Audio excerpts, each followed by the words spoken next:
This is Radically Alive Women's Edgecast. Welcome to Radically Alive Women Edgecast, Charlotte Chalkley. Thank you for your yes to speaking about a project and a way of being in the world that I see from afar and that inspires me to have this conversation with you. A common friend has just recently visited the place in Tenerife where you live and has experienced a project called Orchard with you. And this is where I want to go to with you. But before, I'd love to hear who you are. Will you bring your voice and say who you are right now? Hi, Julia. It's really amazing to be here. I want to say thank you, Estefania, for bringing this possibility also. And who am I right now? Wow, I love that question. I am a guardian of a Archan Invention Centre called SOMOS in La Orotava in Tenerife. And it's an invention centre for people to come and discover what is their culture, who are they, what do they take a stand for, and really to go from survival to creation. And my purpose is to create a realm for all mankind to discover who they are and their purpose. And I got together with Lisa Maria, and we have this land of which we are the guardians of, and we are now creating this space called SOMOS land. And we had a project, we've been here for a year, and we had a project in the summer called Aridani, which was a project about inner regeneration and then reflecting that inner regeneration to the physical world and being able to live in community, deal with conflicts, reactivity in a non-hierarchical way and in a way that creates creation and not just sustainability. For me, I experienced that there was a lot of doing. There was doing transformation. There was doing physical stuff. There was doing together.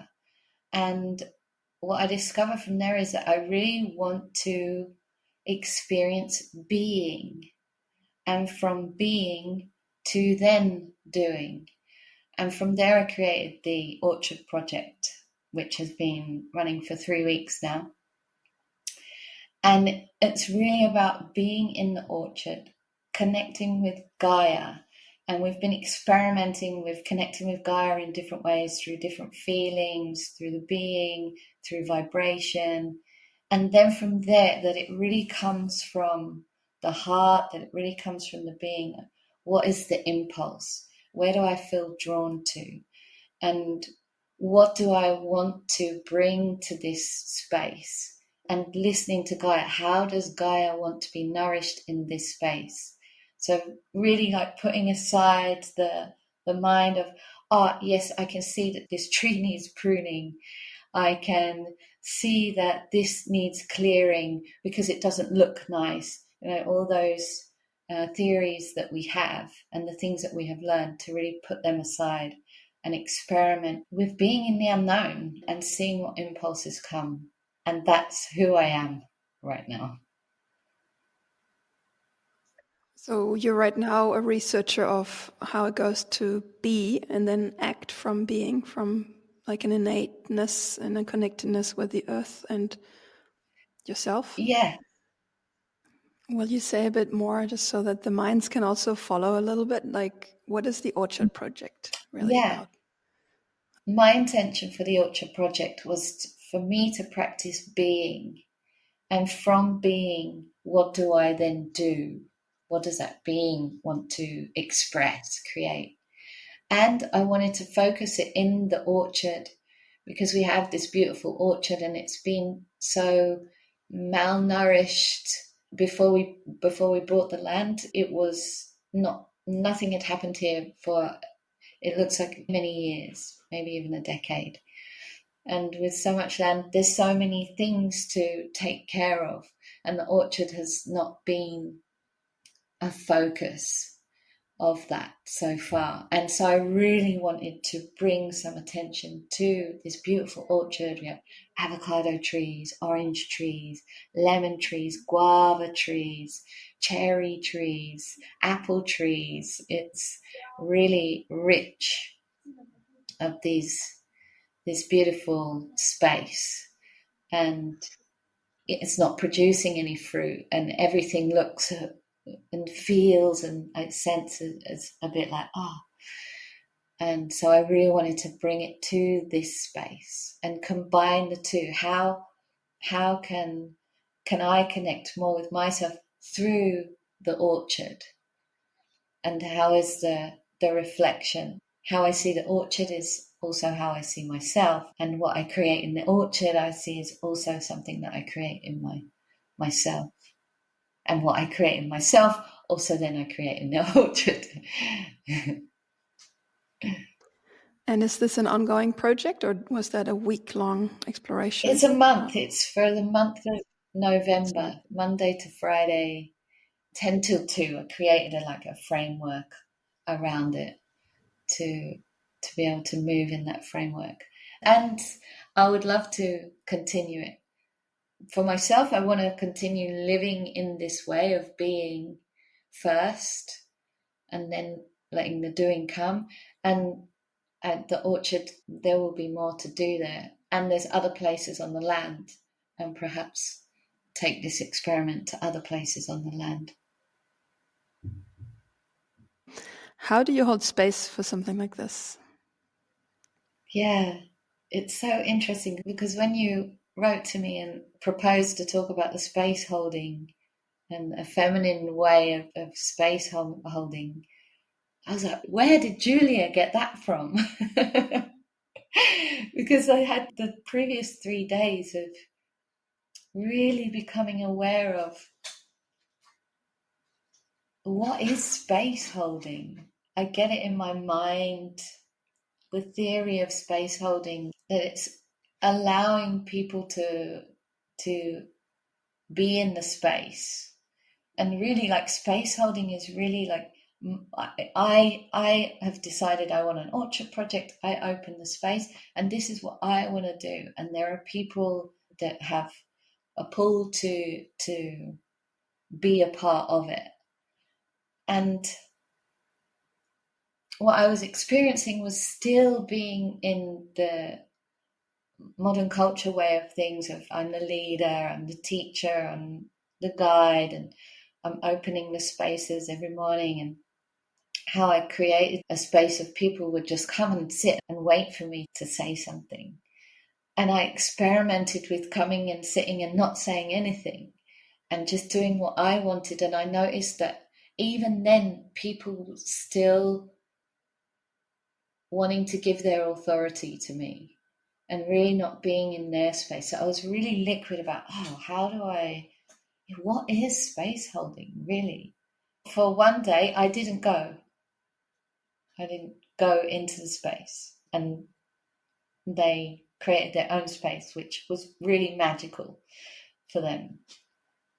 And then the next day, I'm just going in the space, and this is what I'm doing, and I'm doing it, and people are starting to bring what they want. People are starting to create spaces that they want. Somebody wanted to connect with their anger, and so they created a space for that, and people went that wanted to do that part, and without me saying anything about it. That's because as soon as I speak, these patterns, these automated patterns start to come in of what is authority, what is a space, and the school patterns start to emerge. And Archan also gave me this experiment of speaking with my energetic body first rather than my words. So I'm going to be experimenting with that next week. I haven't tried that yet. For me, there's a lot of sadness. There's a lot of conscious sadness in connecting with spaces. And I I have a story that brings more feminine energy, slower, gentle, and but also very creative and can go fast or slow. That's where I'm at right now. I want to experiment more with anger because I get that there's a very feminine energy in anger also as a space holding. And this is what I've been experiencing so far. It seems connected to what you shared before about moving from being rather than doing, and not moving from a goal. This is where we need to get to, but more from the connection to the earth, like moving inside out, and then it unfolds more than it is put into certain shape. Thank you. That's yes. Exactly. And again, what I get is that your intention is really clear. Yeah, there's a real anger quality, and this is my clear intention. The intention is to look after or to tend to the orchard from a way of being, and listen to the orchard, and in a very clear time frame. And what does the orchard want to thrive? So that it really comes from the orchard. I just want to also clarify that when I speak about feminine way of space holding or feminine qualities, I'm not talking about women. Yeah, it's really something that also men can access. My experience is that it comes more easily through women. It's like our body is made for that, like maybe 90% or 95%, and then 5% masculine, and like the proportion is not actually so important. But if I allow myself to be fully in my female body, then these principles can come through more naturally. And so it's not about men or women, it's really about these qualities that can come through either gender or through all genders, whatever else is there. Yeah. Yeah, we have a man in the project. He's staying on the land at the moment. And it's really been a practice for him, from my experience of him really coming to just being. It's so far that's really been the practice of him really experiencing what it is to just be. And yeah, I practice for all of us as well. There's maybe more like trying to get it happening. Yeah, and how he is landing in that space and starting to move from that space. It's really cool. I feel a lot of joy to see how there's something in him relaxing into that being. I get how everybody that has been trained in very masculine ways, that it's more like this conditioned way of being or acting in the world. And that sort of makes a circle around to my question to you: how did you get to be able to be more than do? And I think this is really this shedding these layers, also going through healing processes, losing your mind so that the mind is not constantly trying to control everything. And it's a process, and while it might seem quite simple to you now, I'm guessing it's the result of your lifelong journey, really, up to this point. Yeah. Yes. And it's a mixture of things. There was definitely moments in my life where I thought I was very centered and grounded, and actually I was just out of my body a lot of the time. And so really being centered and grounded and in the body is a different experience. And yes, more than 20 years of healing processes. And I'm a hypnotherapy trainer, so really it's part of me. It's part of who I am to do that work on myself. And there's so many different doorways as well, like the emotional healing processes, clearing out the blocks, like the buffers of the beliefs of, like, being able to let Gaia speak, for example. There's so much, even just now, there's still some little thoughts of, you can't say that. Oh, that's like, you're who are you to say those? There's still those little things there. So really, like, it's a process to move the buffers, and a practice of being in the body. And there's different doorways for that. I also have done a lot of meditation and feelings practitioner work, like really being in the body and with the tissues. Also physical things, massage. Those are also doorways. Yeah. What is the quality of hearing Gaia? How do you hear Gaia? Yes, that's a great question. I had an experience of connecting with Gaia through my conscious sadness.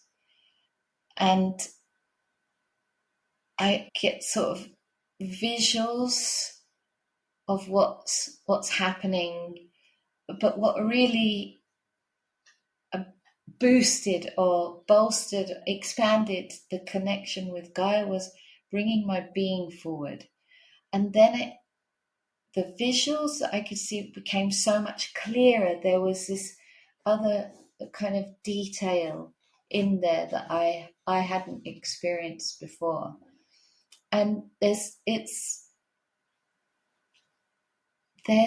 a sound that happens that's different to when I'm just sitting and being and meditating. And it's like it's like an openness, like a spaciousness, I guess a bit like a white noise. And that's what when I feel that I'm very connected with Gaia and that the messages are coming through from Gaia, that's the kind of signatures that I had in that moment. And I had another experience that was really, I was with a tree and I got that its energy was leaking and that it wanted to have its bubble of space and cut off the dead branches and give it some attention. And I was there with the shears, the cutters, and really like in the space of the tree and my arm moving, like something moving my arm. And then there's really a yes to cut or a no to cut the branch where it was. So that was a different. It was more physical in moving my body. Yeah, yeah, and it's so far my experience has been that it's been slower than me.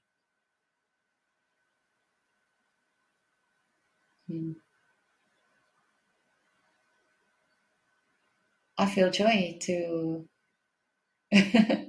to really like bring clarity for myself about this. I hear there are these different levels or different dimensions where Gaia could speak through you. One through your emotional body, through the heart, your conscious sadness in this case. And also through your body, like when you slow down enough that you and are in your body and you can feel the impulses of your body and you follow them, then that is also a way that Gaia speaks through you. Yeah. I also get the sense of the beauty of when I, like how much wisdom somehow comes through the physical body when I actually slow down my mind enough that the body can move. And then it might even be a fast movement, but it comes from a different place. Yeah, and there's this other sense of aliveness or joy. Yeah, a bit of aliveness, a bit of fear and a bit of joy that kind of moves through me differently, that I get that it's not me. And and I'm not sure about sadness and anger. I haven't experimented with that yet, but that really felt like this is Gaia. This is Gaia's energy. And then there's my feelings of joy and fear that is not Gaia's energy. And it's like it moves through a different space in my energetic body and my physical body and my emotional body.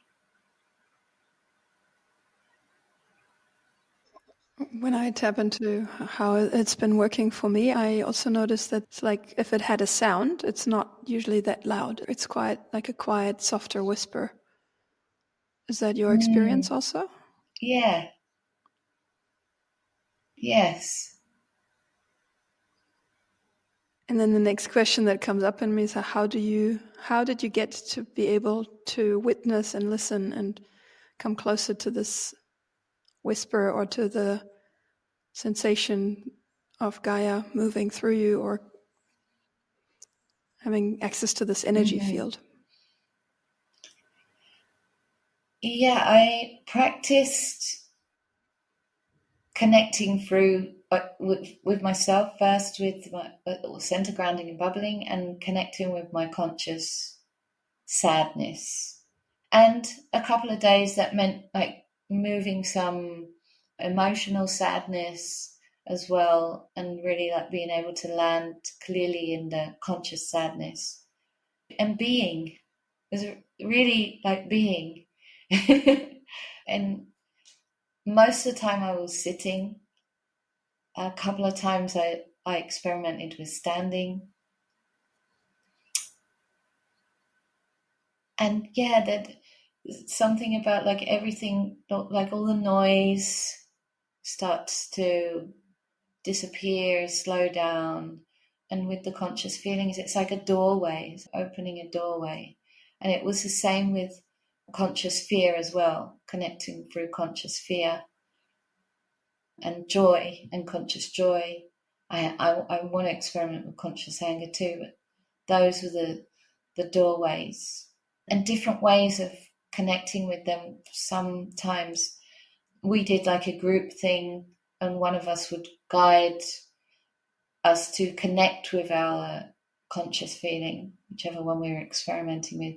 Sometimes we did it on our own, sometimes we did it together in silence. And all experiments brought some connection. Yeah. It's also the senses. So I noticed that my hearing starts to expand, my smell starts to expand, and my like touch sensations on my skin. Yeah, really, it's coming into presence and being in the small now and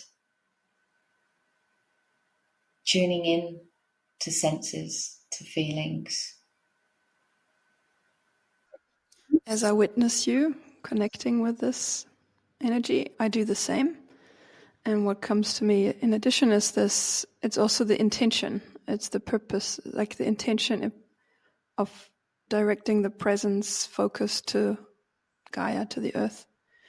And then what happens in me is it's like I'm dropping deeper into my pelvis area. It's like the becoming the earth more myself, of like grounding in that ball. Yeah. Oh yeah, I just did drop even more in. Yeah. Yeah. And here's the conscious joy, Charlotte. I hear it, at least I witness it here. If you connect this now to the sensation in your body, what would you say if you let Gaia speak through you now? I want you to come, Julia. I want you to come to SOMOS and be on the land. Gaia wants you to come to SOMOS and be on the land. Um, yeah, the joy is really like it's there. The joy is like really like in the base of everything. Like, and yeah, it's like Gaia laughs, is playful. Like it's like she says, come, like experiment. I'm here. Bring what you want and play together. Like this is a playground. And there's something about and death. Don't be afraid of death. It's part of life. And if you make mistakes and things die, like it's like we keep listening,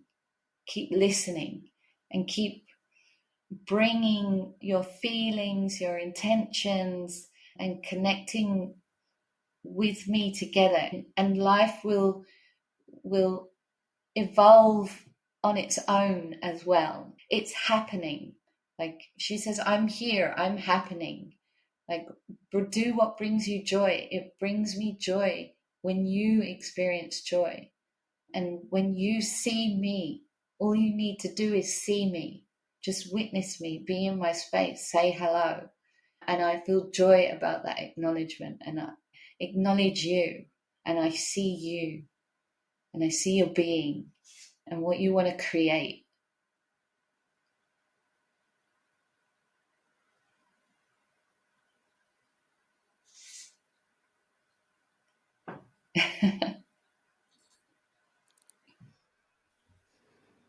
Yeah. Just go. Go and come at the same time. I love that it touches my heart with my sadness and my joy hearing you speak from that place. And go for that also. Keep speaking from that place. And I get that it's in a way Gaia speaks to me personally, like it touches me personally. And I also get how this is not about me. It is really for every person listening right now to this episode. Is just as valid, the message. Yeah. How is it that it lands in you? How does it touch you personally? It touches me in the sadness of recognition, of remembering that life is simple and there's no right and wrong, and that it's okay to play and make mistakes and fail and learn from failure, whatever fail means, and try things out and have pleasure and have joy of life pulsating through me, as well as all the other feelings of sadness, anger, fear. Mm-hmm. Yeah, and then it's like this pull happens of like, oh, I want to go to Tenerife. It's like, oh, I could do this. Yeah, this is how I'm moving through the world these months, and more I can relax into this moving with the impulses and also listening. And I'm not sure that I'm always listening to Gaia, and I'm making an effort to listen more, and then sort of letting the shape emerge rather than planning things out so much. And that's where it lands in the joy for me and of the possibility I could actually do this. I could be there next week. I could be there this week. Like, this is the freedom of my life that I've created in connection with Gaia, and I feel a lot of joy about that. Also the joy of when things like these are spoken, the ripples can help shape reality or something like that. Yes. What that brings up for me is what was happening in the Ultra project. So, for example, as Stephania came, and it was at the very beginning, we just started, and we were connecting through our conscious sadness, and her and me and some of the others all got this like message of bring vibration to the orchard. The orchard has been unseen. The orchard wants attention, wants love, wants people there, like doing things, anything, sitting there, sleeping, pruning a tree, drawing, but to bring vibration and drumming. And so we were doing some drumming on the land, and it really could get a sense of this life coming back into the orchard. And the reason I wanted to share that was because Stephanie also brought that there's this like fertility, like it's weak in fertility. And I want to create an altar for the orchard. And she had got, and she didn't know why, this goddess called Tara of fertility, who is a native Tenerifian goddess of fertility. And she left it with us. It's like, I think this is for the orchard. And then another woman came yesterday called Natalie, and I invited her, like this orchard project, walk around, see what pulls you, see what direction you want to move in, where you're drawn to. And she ended up with, we have a dead tree, and it's really beautiful dead tree.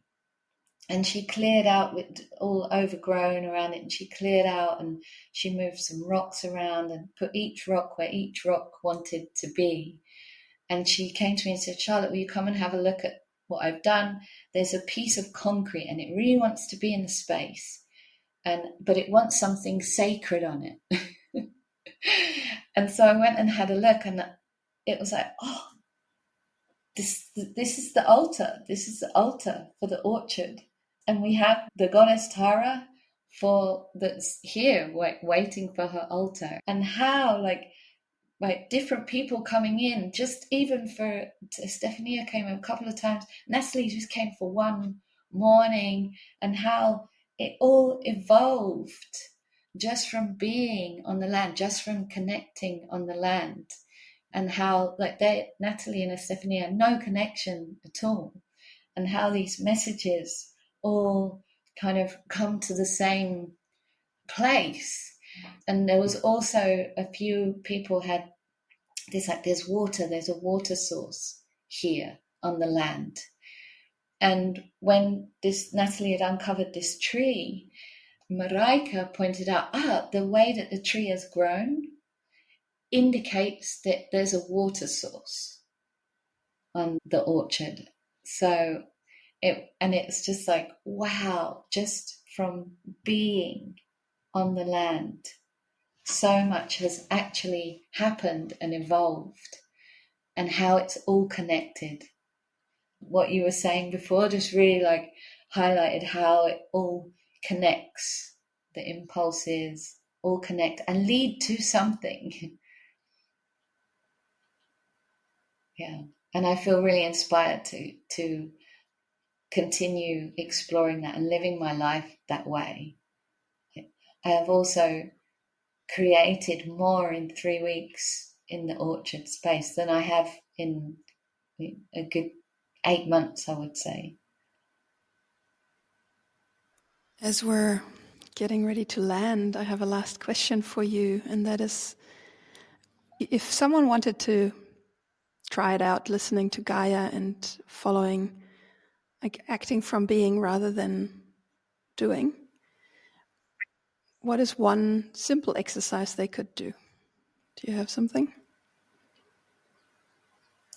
Yeah. What comes up is to find a space in nature and to sing and dance and go crazy in that space. So just, whatever sounds, movements, and then spend time in there, like sitting, or even if that's too difficult, even just walking around and just being in that space and looking at the leaves, looking at the color, looking at the veins in the leaves, and telling a story about it. Like, just like where did this leaf come from? What message does this leaf have for you? And to just play and experiment.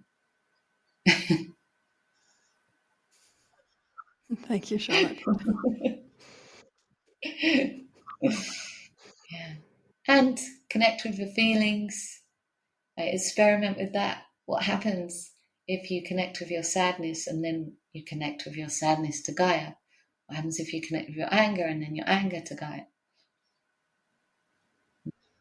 And I also hear they're like, okay, next step after that, come to SOMOS and learn And there. come to SOMOS, yeah. We come to SOMOS for the emotional, like getting those blocks out of the way, like I can't, I don't know how, I'm not good enough, those kind of things. We have the Expand the Box training in January. That would be a space for that. And then we'll have more projects of, like the Orchard Project. I want to do more projects like that. So, yeah, message me or find out what's happening on the SOMOS website.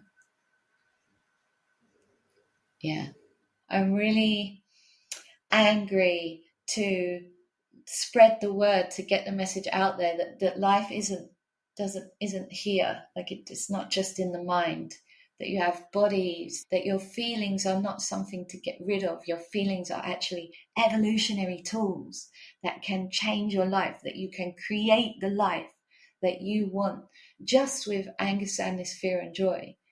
And to, like, for those that are like inspired by that, then this is what I'm a bridge for that. I invite everybody who wants to explore that, then I'm a yes for that. Thank you. Thank you for your guardianship for Gaia.